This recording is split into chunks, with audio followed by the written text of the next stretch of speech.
Bonjour la belle diaspora, bonjour tout le monde, j'espère que vous portez bien. À toutes les nouvelles, soyez les bienvenus. Je vous accueille à cœur ouvert et à bras ouverts. Sur cette chaîne, je me suis donné pour humble mission d'encourager, de booster la femme dans la diaspora qui a pris la ferme décision de réussir sa vie loin de chez elle. Nous parlons de l'état d'esprit qui nous aide à réussir loin de chez nous.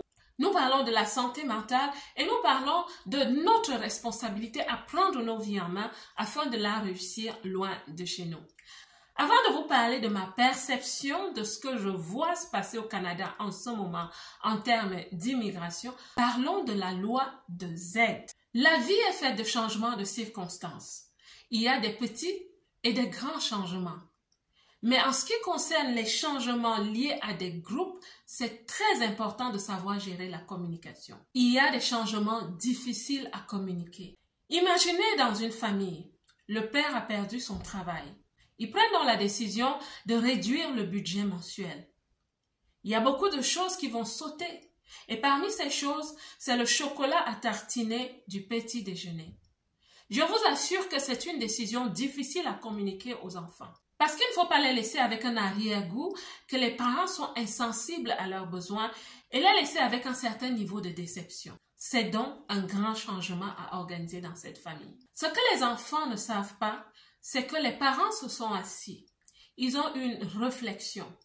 Et en décidant d'enlever certaines choses dans le budget familial, mais aussi le chocolat à tartiner du petit déjeuner, c'est qu'ils ont fait des calculs. Ils se sont dit, une boîte de chocolat à tartiner de 3 € par semaine, ça fait 12 € par mois. Pourquoi ne pas éliminer cela et choisir par exemple de n'acheter que des fruits pour 12 € pour toute la famille? Ce moment de communication a été préparé. Il a été préparé par une réflexion, la prise de la décision, la clarification de la décision. Dans le cadre de la loi de Z, les parents vont amener les enfants à vivre exactement le même cheminement, c'est-à-dire la réflexion, la décision et la clarification. Le but final, c'est d'amener celui que la décision va impacter à accepter l'idée, mais aussi à adhérer à l'idée et parfois peut-être l'impliquer à la recherche de la solution. Tout leader qui utilise la loi de Z pour amener une communication liée à un changement drastique est un leader empathique. La vérité est que le leader n'a généralement pas de choix. Par contre, il finit toujours par avoir ce qu'il veut. Revenons maintenant à ce qui se passe au Canada. C'est ma théorie du complot. Ok?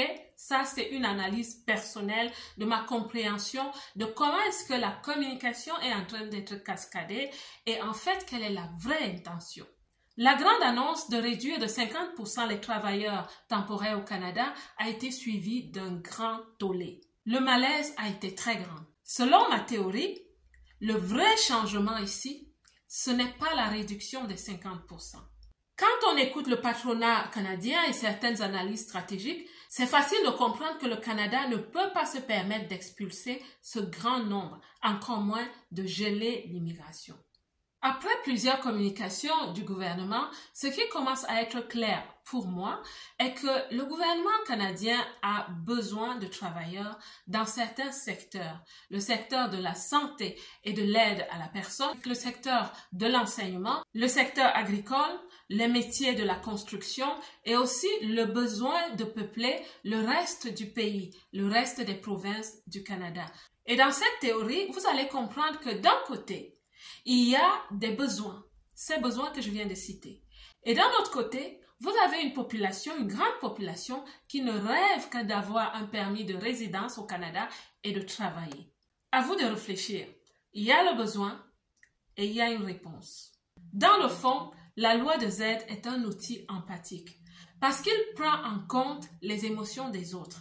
Il prend en compte le fait que si on lâche la communication de façon brutale, cela va créer un tollé. Et cela donnera l'impression que le pays n'est pas empathique, n'est pas compatissant avec les personnes sur le territoire.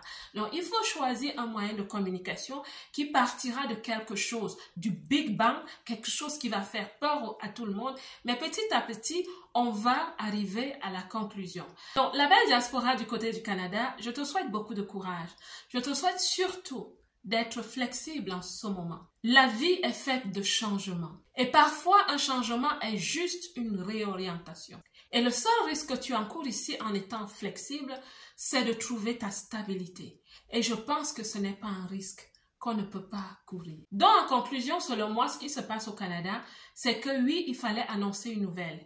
Il fallait qu'elle touche tout le monde, qu'elle parle à tout le monde, que tout le monde ait de l'attention sur ce qui allait se passer au Canada. Qu'à cela ne tienne, je continue de dire à tous ces travailleurs temporaires, je continue de vous dire, ne paniquez pas. Soyez à l'écoute de ce qui se passe et allez avec le flow. Dans la vie, parfois, ma belle, tu dois aller avec le flow. Parce que le flow n'est pas toujours mauvais. Et ce que le Canada fait en ce moment, c'est dans le cadre de sa politique. Dans le cadre de sa politique future.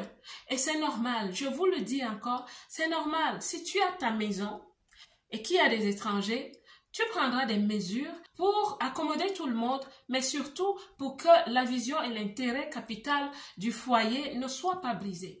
Donc, mes belles, ne paniquez pas. Ce qu'on essaie de vous faire comprendre en ce moment au Canada, c'est que si vous acceptez de vous relocaliser vers les provinces, vous avez de la chance d'avoir votre permis de séjour.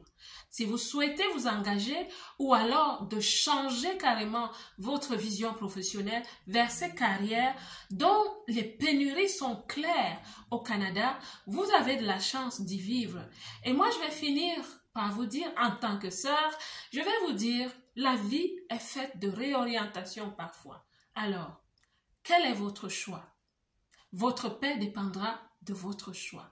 La belle diaspora, c'est ce que je souhaitais partager avec vous aujourd'hui, ma théorie du complot et ce que je pense qui se passe exactement maintenant au Canada. Si tu as aimé cette vidéo, tu peux la liker, tu peux la partager avec quelqu'un d'autre, surtout des personnes qui vivent du côté du Canada. Et si vous vivez dans la diaspora, n'hésitez pas de me dire quels sont les sujets que vous souhaitez que j'évoque. Souhaitez-vous que je parle de l'immigration dans votre pays ou alors de ce qui se passe dans votre pays pour vous donner des conseils très personnalisés par rapport à votre cas. La belle diaspora, entre-temps, on reste ensemble. Je reviendrai bientôt avec une autre vidéo.